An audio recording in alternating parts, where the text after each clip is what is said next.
வணக்கமுங்க. இன்றைக்கி என்ன பார்க்குறோன்னு கேட்டிங்கன்னா, ரோஜா செடி நல்லா கொத்து கொத்தாக பூக்கிறதுக்கு என்ன செய்யணுங்கிறது தான். இது பாருங்கள், கட் பண்ணி விட்டுருந்தோம் பூத்து முடிஞ்சதை. மண்ணை நல்லா கிளச்சி விட்டுங்க, உரம் வைக்கணுங்க. உரம் வச்சிங்கன்னா அருமையாக பூக்குங்க. பாருங்கள், இது அதிக நர்சரியில் சொல்ல மாட்டாங்க, நம்ம சொல்கிறோம்.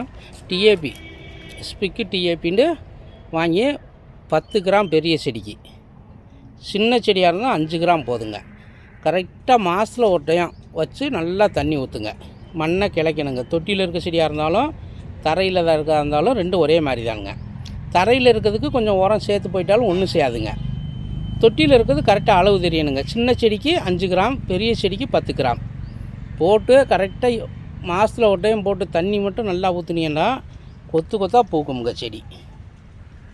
நிறையா பேர் செடி வரலங்கிறாங்க, அப்படிலாம் இல்லைங்க, பராமரிப்பு தான். பாருங்கள், ஒரு கிளையில் எவ்வளோ பூ எடுத்துருக்கு பாருங்கள். பாருங்கள், நல்லா மண்ணை கிளைக்கணுங்க. கிளைச்சிட்டு உரம் வைக்கணும். உரம் வச்சுட்டு தண்ணி நல்லா ஊற்றினோம்னா எப்படியாப்பட்ட செடியும் பூக்குமுங்க. நிறையா பேர் பெங்களூர் ரோஸ் வரலங்கிறாங்க, இதெல்லாம் பெங்களூர் ரோஸ் தானுங்க. ஒரு கிளையில் பாருங்கள் எவ்வளோ பூ பூத்துருக்குன்னு. காரணம் பராமரிப்பு தாங்க. அது தெரியணும், இல்லை தெரிஞ்சவங்ககிட்ட கேட்டுக்கிறணுங்க, இல்லை கரெக்டாக சொல்கிற நர்சரிக்காரவங்கிட்ட விளக்கம் கேட்டுக்கிறணுங்க. பாருங்கள்,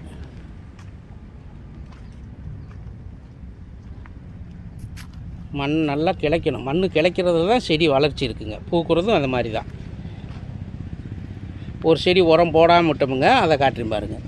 இந்த பாருங்கள், இது உரம் போடாமல் வச்சதுங்க. அது எப்படி வருது? உரம் போடுறதுக்கும் போடாததுக்கும் வித்தியாசமுங்க. இது உரம் போட்டது. கரெக்டாக போட்டு 2வது உரம் போடவே நல்லா பூக்க ஆரம்பிச்சிருச்சுங்க. நன்றி, வணக்கமுங்க.